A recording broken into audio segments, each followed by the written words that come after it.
ଦଣ୍ଡକାଳୀ ବ୍ରତ ଯେ ମହାପୁଣ୍ୟ 16 ଦଣ୍ଡ ବ୍ରତର ନିୟମ ତେଣୁ ଦଣ୍ଡ ନାଚ କରନ୍ତି ଧନ ଯେ ଆହାର ଦଣ୍ଡ ପ୍ରଥମ ଅକଟା ଅବଟା 8 ପ୍ରହରରେ ଯେ ଥରେ ତ ହେବ ଭୋଜନ।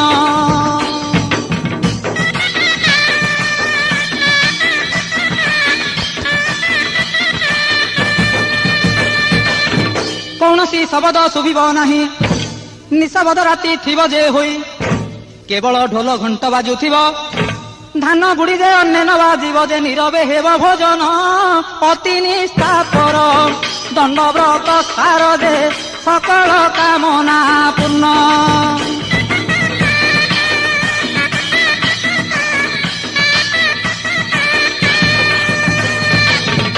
ଦ୍ୱିତୀୟ ଦଣ୍ଡ ଅଟେ ଉଜାଗର 13 ରାତି କଟାଇବ କଷ୍ଟର।